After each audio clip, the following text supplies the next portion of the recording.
Tonight's guest is Joe Kendle. Joe, welcome to the show. Thank you for having me. Well, thanks so much for coming on. We appreciate your time.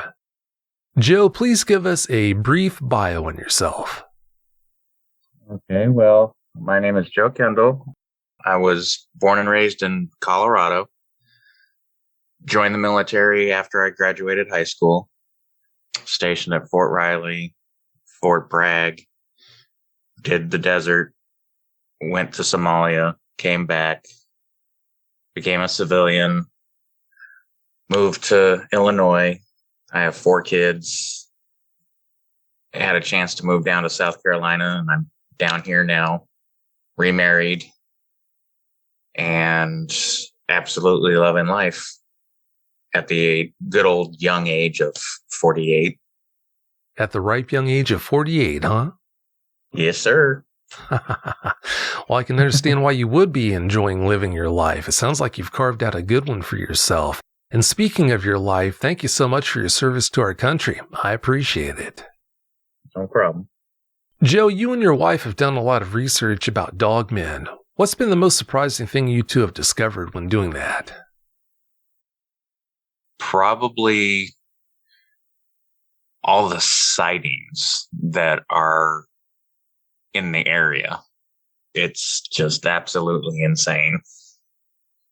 And the fact that you do not see it on mainstream media or anywhere else except for like with you and a few other credible sources. It's like they don't want anybody to know that these do exist. No, they don't. Yeah, they definitely don't. And don't be surprised by the fact that you're never going to see this on the mainstream media. It's never going to happen. Right. Before you had your first encounter, did you even know about dogmen? I had no clue. I had no clue what they were, never heard of them. And yeah, that's a whole new chapter in my life that I got to write and deal with. So, yeah, very interesting. It always is. Yeah, that had to be one big slap in the face, one heck of an awakening. It definitely was. And then hearing stories and everything around South Carolina and Georgia, it's very eye-opening. Unfortunately. You had that first encounter at your property. With that in mind, what can you tell us about your property? The property sits on 10 acres. There was a lot more to the property, but my wife's grandfather passed away and lots of the property got sold off. So it's a shame that we have to drive past it. And it's like, yeah, that used to be part of the property. That used to be part of the property, and would love to have it all back, but can't do that. And there's a lot of trees. There's a creek down at the bottom of the hill, and my dogs love going down there when they're in the woods, and see a lot of deer. And it's like they know when hunting season starts and when it ends. It's like, yeah, we're playing hide and seek and you can't see us. Or they taunt us at nighttime because they know you can't hunt during the evening. So it's like they come out and say, hi, how you doing? And then they just go away. As I'm looking at my security camera and I see one right now, right along the tree line, just standing there. Crazy. Yeah, must know you're talking about it. Must be. Yeah, must be the case. Have your encounters diminished your love of living in the country? Absolutely not. I wish I would have been down here years ago. Because, like I said, I was originally born in Colorado, and I was always outdoors doing something. And being down here,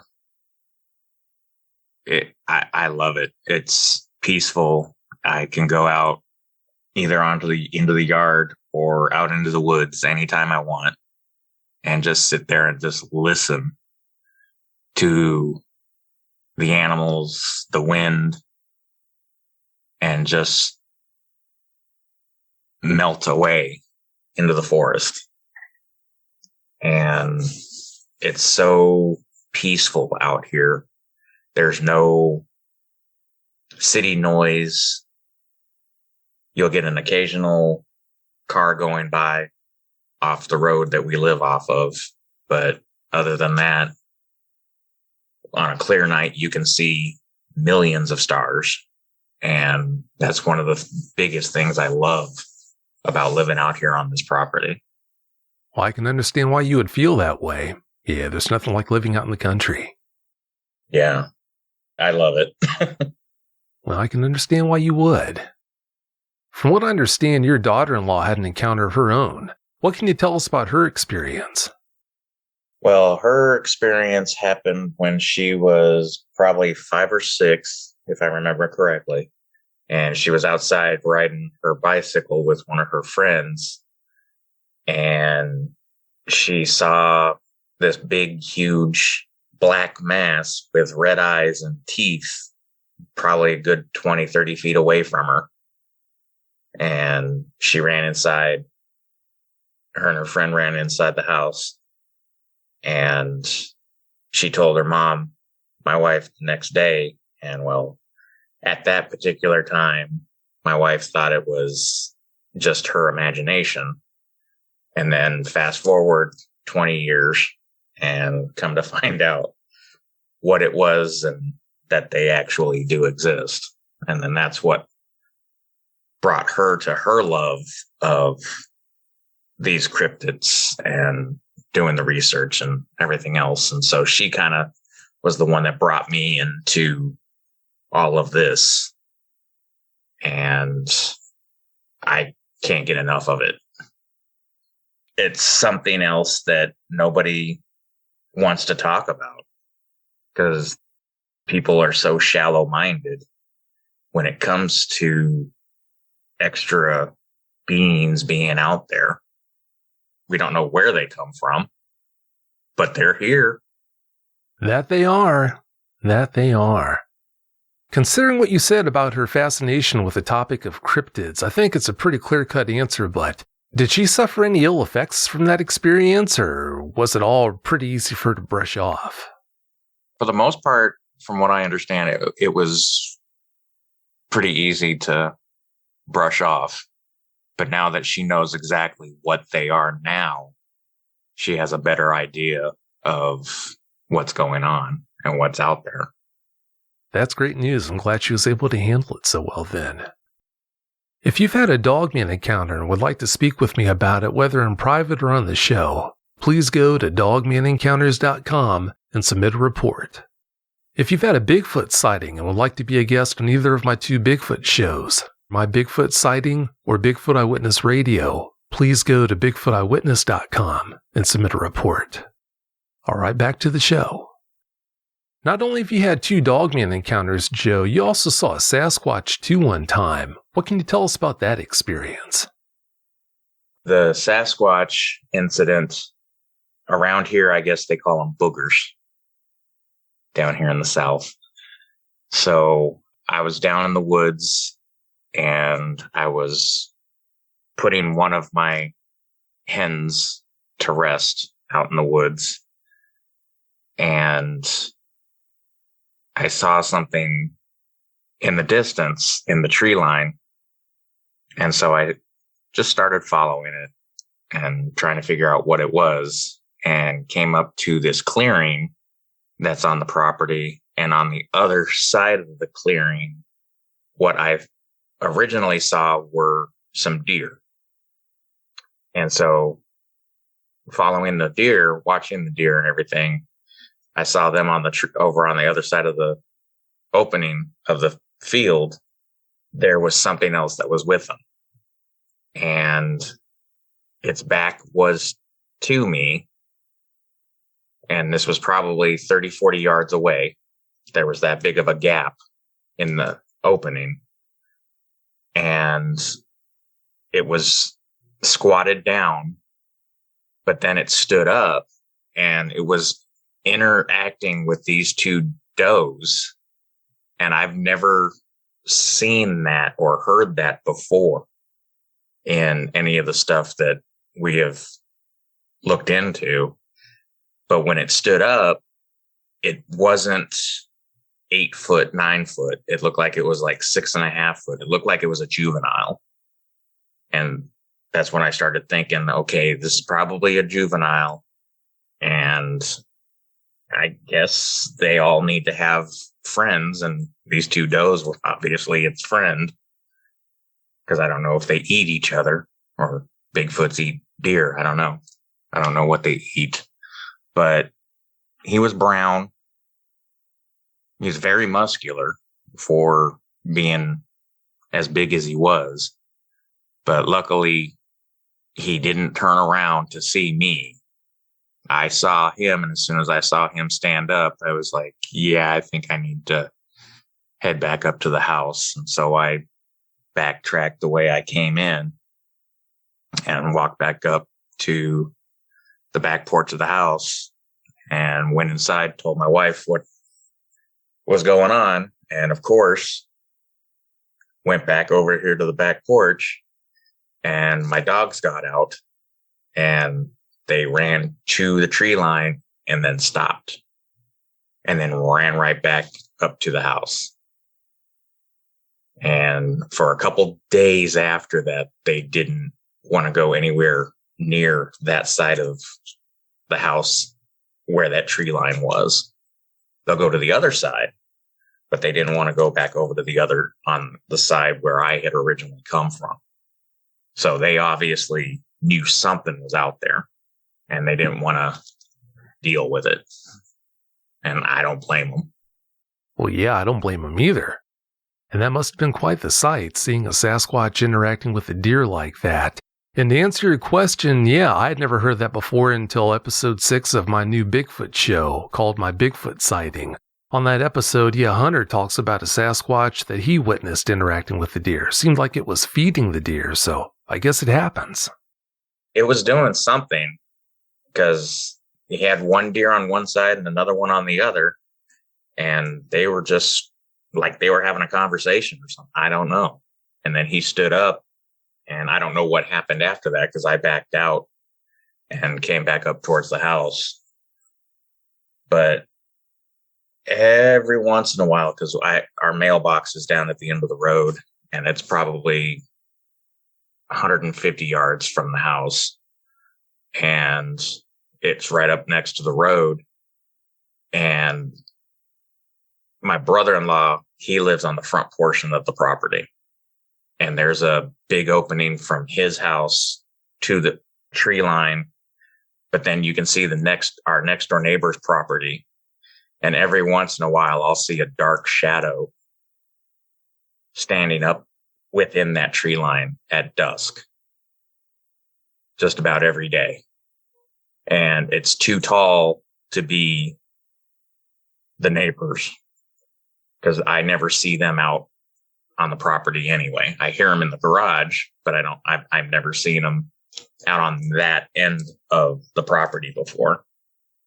So every once in a while, I'll go out and check the mail, and I'll look over there and see if he's standing over there or one of his family members are standing over there. And usually when I go out there, my dog, my pit bull Blue, he'll walk with me, and he'll always look over in that area.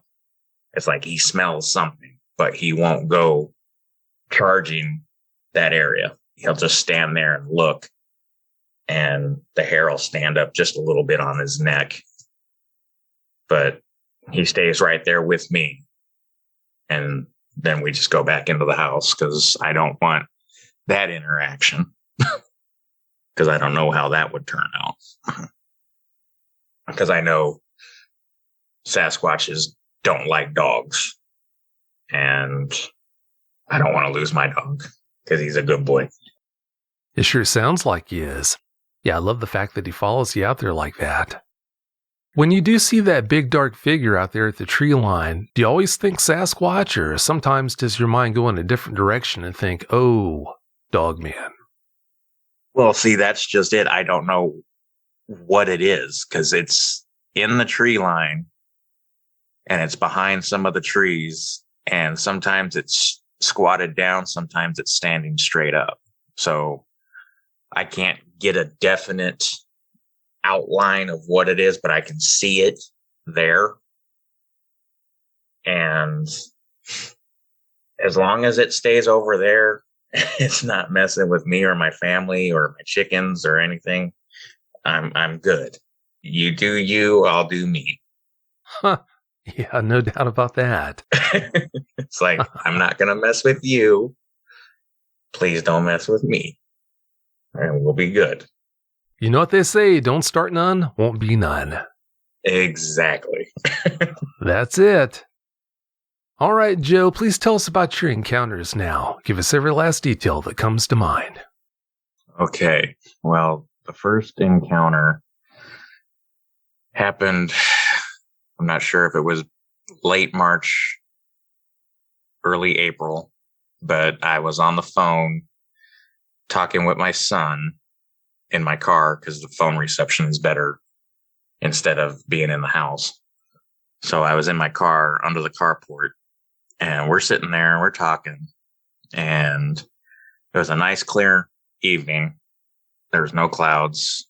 All the stars were out. The moon was out, I believe. And I'm sitting there listening to my son, and all of a sudden I'm looking out the windshield, and off to the right, I see this thing, this black mass walking across the yard, the front of the yard, on all fours. And it's just casually strolling through. And at first I thought it was a deer. And then as it was getting closer, I realized it wasn't, because deers are not built like this thing was. And then my next thought was that it could be a coyote, but it was too big to be a coyote. And then I'm like, I wonder if there's wolves out here in South Carolina, because I had just recently moved down here in January. And so I'm sitting there as my son is talking, and I'm just watching this thing, and it walks out in front of me, and it's probably a good 30 feet, 35 feet in front of me. And this thing was probably a good, I'd say 6 foot long on all fours.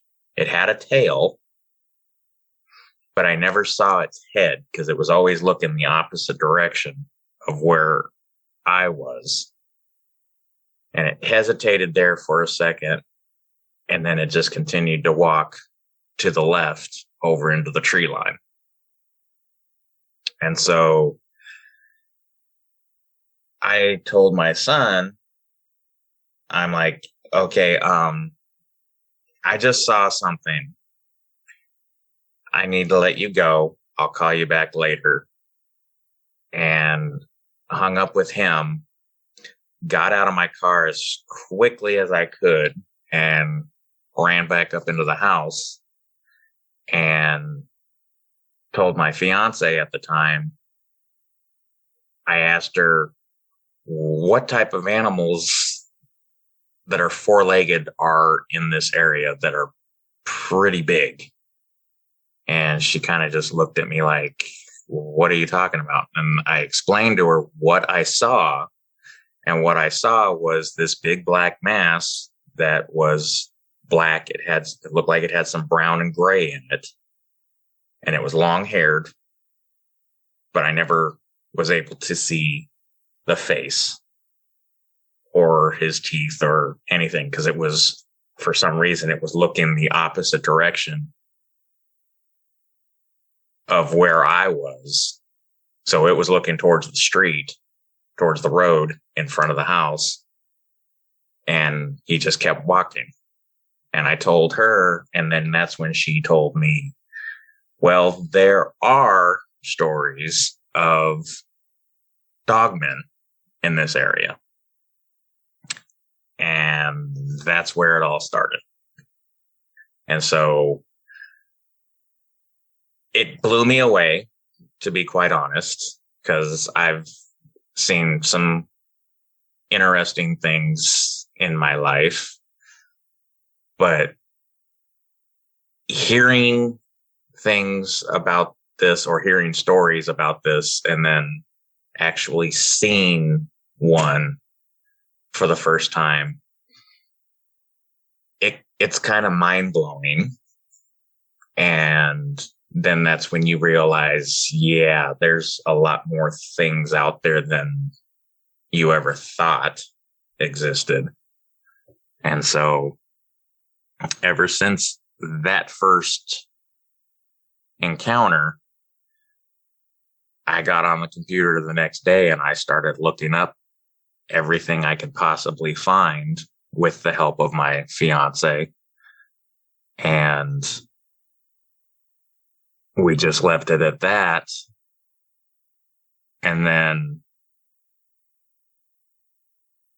we just do some research, and then we're also listening to your stories and so forth, and just trying to get as much information as we possibly could and can and still do with these particular creatures. And as far as the second encounter goes, I drove into town, which is probably a good 5-10 minutes away.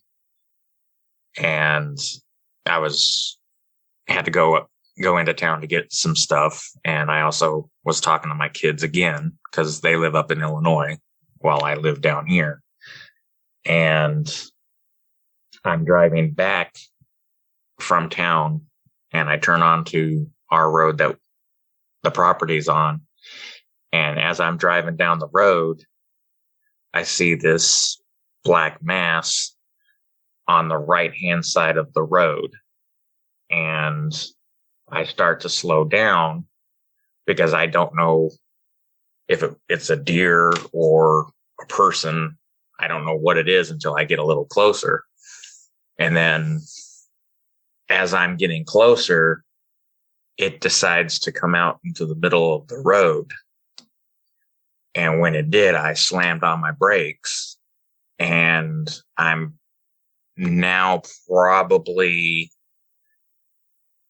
25 feet away from this thing, and it decides to stand up. And when it stood up, this thing probably a good 7.5, 8 feet tall. And it went from all fours to being just standing on two legs. And I froze, because I'm like, okay, what is this thing? And then it turns around and looks directly at me in my headlights, kind of does this grin thing. And he has red eyes. The chest on him is probably a good 3 feet wide, 3.5, 4 feet wide. He big, muscular upper body. And he was black with gray and brown hair throughout, big pointy ears. They popped up, and I saw his eyes, and his eyes were red. And he just looked like he did a grin and smiled at me, and then looked the opposite direction, and then just took a leap from the middle of the road into the opposite tree line. And he was gone. And so as soon as he was in that tree line, I slammed on the gas of my car, and I'm doing probably 60, 70 miles an hour down the road, cut the corner of the driveway and cut across the yard to the house. And I'm going so fast, I have to slam on the brakes because I almost slid the car into the front porch of the house and jump out of the car. Didn't even grab the stuff that I had gotten from being in town, left it in the car until the morning, and came inside, told my fiance what happened, and I stayed inside the rest of the night. And I know they exist, but this one was, I think, a lot closer to me than the first one. And the fact that I saw his face and the teeth and just how big this thing is, I don't scare very easily. But in that situation, it threw me for a loop. And yeah, I was scared there for a little bit because I didn't know exactly what he was going to do, but luckily he turned and ran the other way. But just seeing the size of this thing, it dwarfed my car. And I have a Subaru Crosstrek, and it just dwarfed this thing when it stood up. And it was scary, but beautiful at the same time. Because obviously something created these animals or these creatures. And like I said, it was beautiful, but scary at the same time.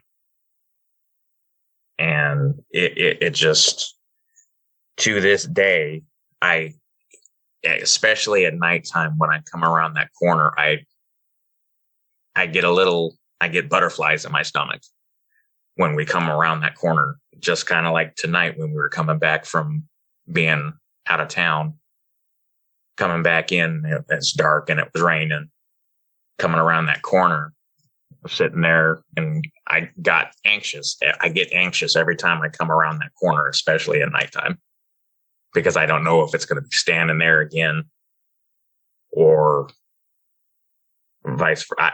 I just don't know. And I know they're out there and there's nothing I can do. It's bigger than me. It's bigger than you. It's bigger than anybody on this planet. They're out there. They're here to stay. We just have to deal with it and live with them and not harm them. Because I don't think if they wanted to tear us apart, they would do it in a heartbeat. But I just want to know more about them. I think everybody that is interested in these type of creatures need to get all the information we can about them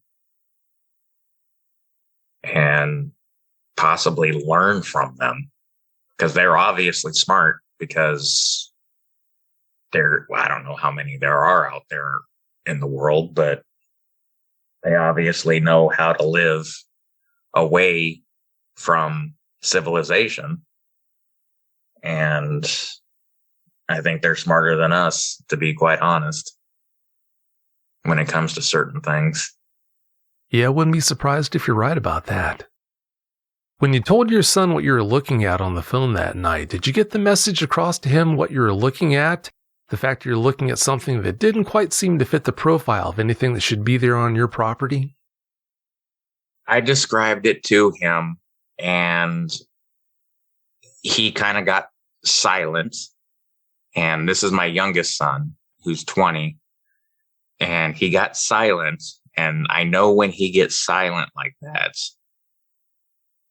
he's processing what you tell him. And I'm pretty sure at the same time he was looking it up to see if there were pictures or anything of what these creatures look like. And then all he could say was, "Dad, just be careful."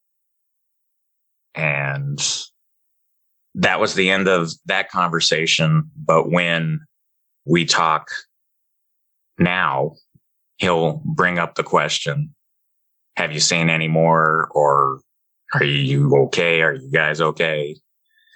So he's still trying to wrap his head around it, but he won't come down here because I've asked him.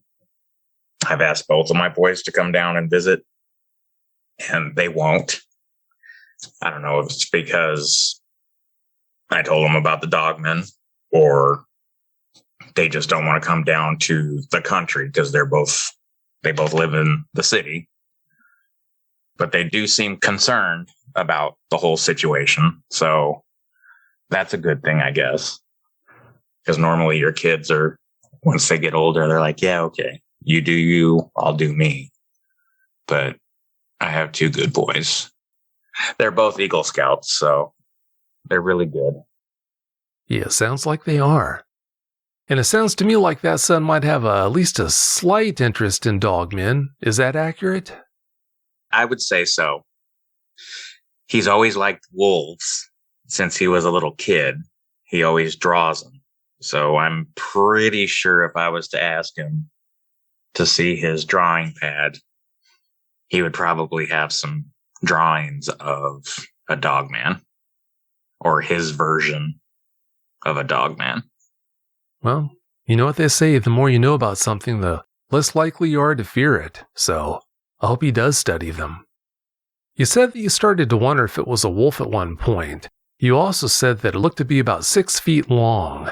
Did that make you start to think eventually that this was too big to be a wolf? Yeah, because I've seen wolves in Colorado. I've seen them in Kansas. I've seen them in Illinois and in Wyoming. And I've never seen a wolf that big, that long. And as soon as I saw that it was that long, I'm like, yeah, this is something completely different. And that's when I went inside and asked my fiance, what else is around here that is that big? We all decided to go down that rabbit hole and get involved with the Dogman.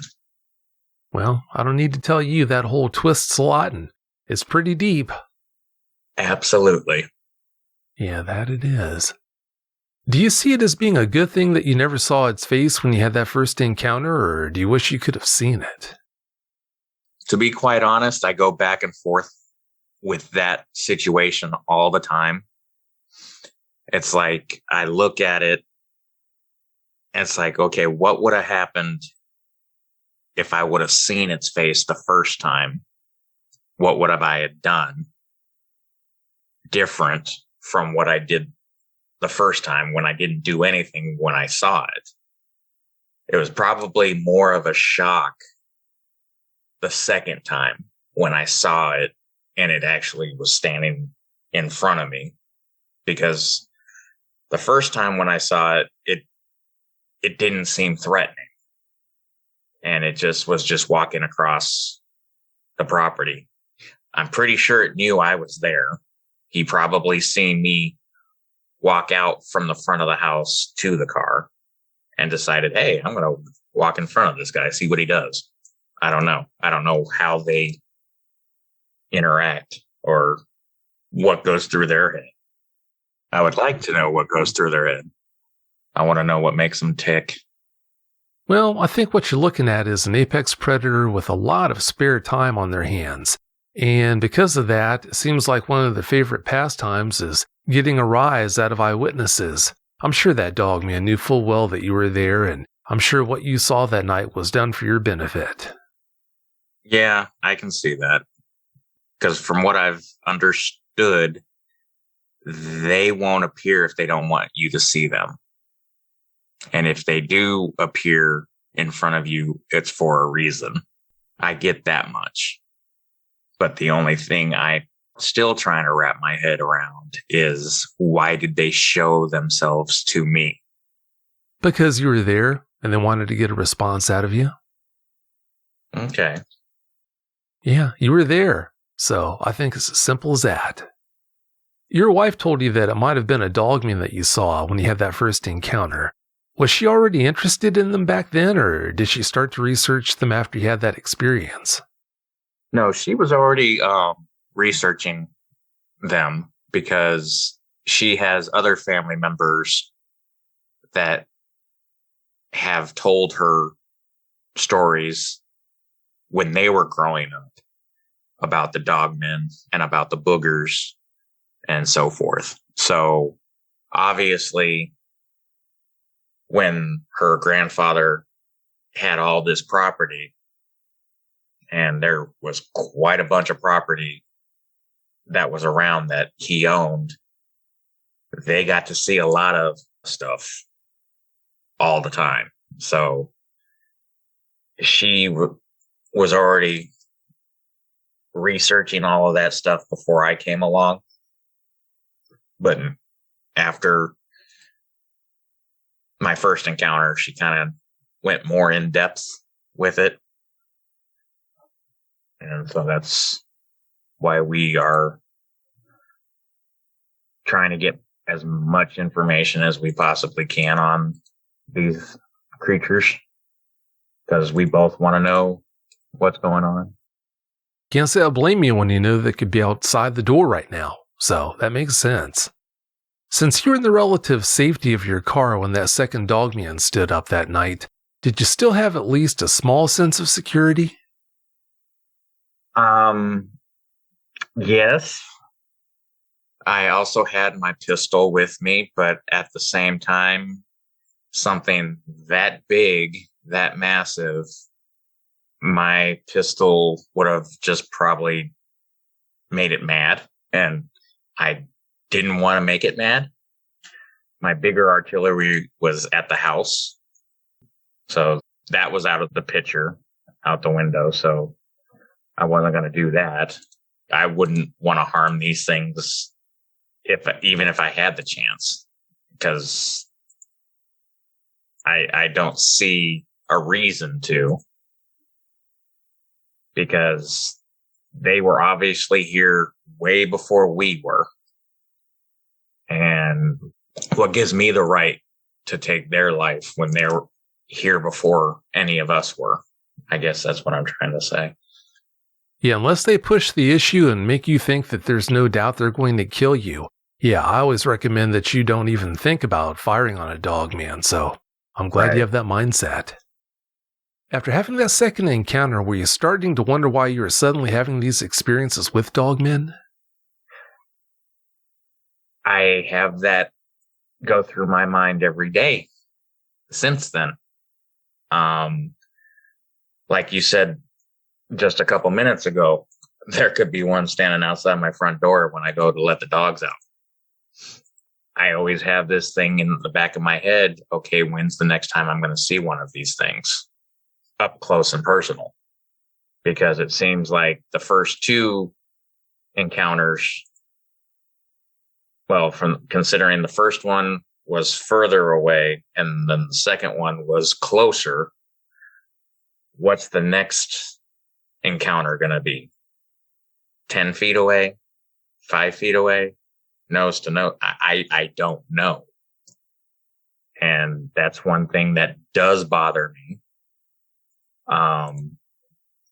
I won't deny that I've had nightmares about it. I'm pretty sure my wife can attest to that, because she's had to wake me up a couple times.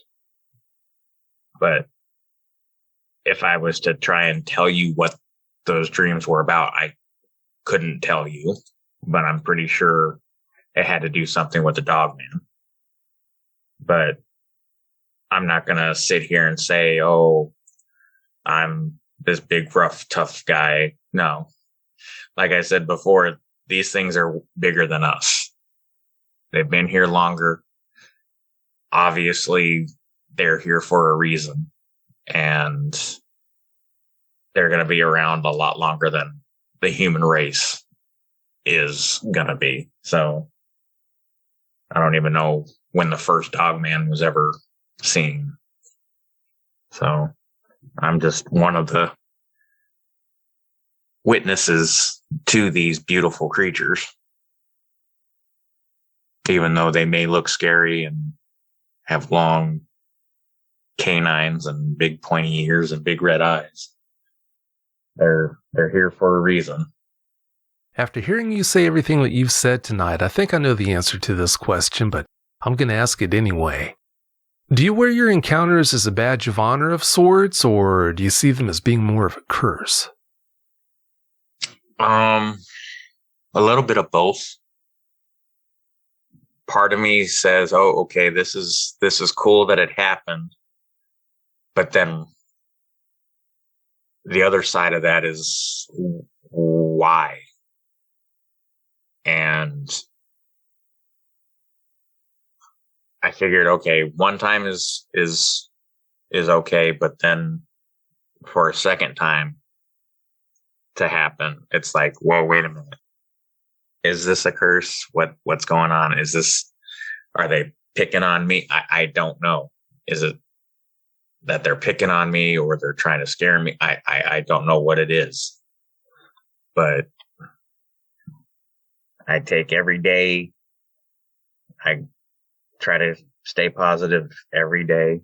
And if another encounter happens, I'll just have to deal with that. And hopefully it's a good encounter, nothing hostile. But there are times that I'll just go to the window and I'll just look. And it's like I wonder if one is right there at the tree line, just past where the floodlights are on the house, that I can't see, but they can definitely see me. And then also I watch my dogs because they're keen to all the noises and everything at nighttime, because we sleep with one of the windows open.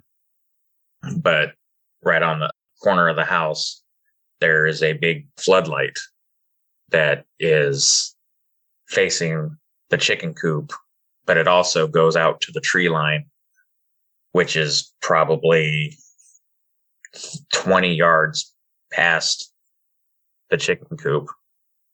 But once the tree line is right there, the light stops.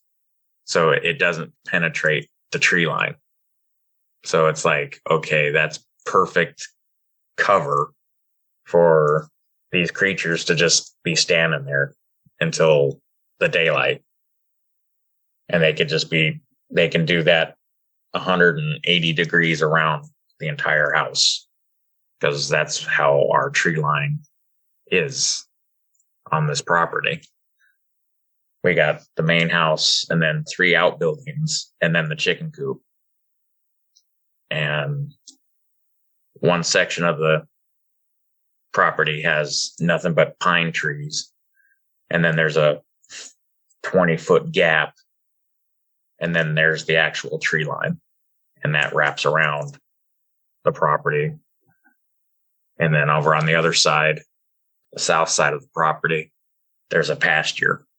And then the tree line continues down there. And that's where the deer mainly hang out. Unless they're up here by our corn feeding spot that my son-in-law put out, which is probably 75 yards from our back porch.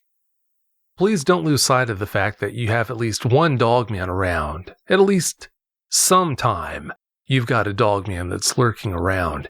Well, that dogman has never harmed you. It's had plenty of opportunities to do so, but it never has. So I get it. They're so terrifying to look at and to be around. Yeah, that's a given. But if it hasn't hurt you and has had every opportunity to do that, please don't lose sight of what that means. Oh, I don't. It's just one of those things. You don't know what's going to happen next. So you just have to be patient to see what the next page is going to bring in this chapter of your life. Well, I hope you don't have any other Dogman pages to look forward to, but if you do have another encounter with a Dogman, I hope it's one that's very easy to get over. Yeah. I do too. Yeah, if you have to have another one, that would be nice. It always happens in threes, right? Yeah, seems like it sometimes. You said you love living in the country, but after almost sliding into your front porch the night you had that second encounter, did at least a few thoughts about moving creep into your head? Absolutely not. When I first moved down here, as soon as I got here, I realized this is where I need to be. This is where I should have been. And unfortunately, it took 48 years to get to this spot. But this is where I'm going to live. This is where I'm going to die. You're a good man, Joe. I'm happy for you. I don't think I have ever been this happy. Ever. And seeing these Dogmen and the Sasquatch, it definitely opened my eyes. And it just makes you wonder what else is out there. And it's mind-boggling. And it makes you wonder if Big Brother knows more than what they're actually saying or not saying, because they're not going to mention any of this stuff. Look how long it's taken them to open up about UFOs. Yeah, opening up about aliens is one thing, but talking about Dogmen and Sasquatch, that's a totally different ball of wax.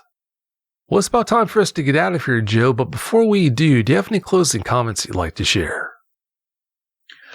The only thing I can say and suggest is to anybody who hasn't seen one of these creatures, don't go out and purposely look for them. If they want to show themselves, they will. Don't know when, don't know where, don't know how, but they will show themselves. And just admire their beauty. Because from everything that I have seen, they are beautiful creatures. They can be scary looking, but they are definitely something to respect and definitely look into, and just stay safe. Those are really good words. Well, Joe, I can't thank you enough for coming on and sharing those experiences with us. I really appreciate it. My pleasure. Thanks again so much. Have a great night.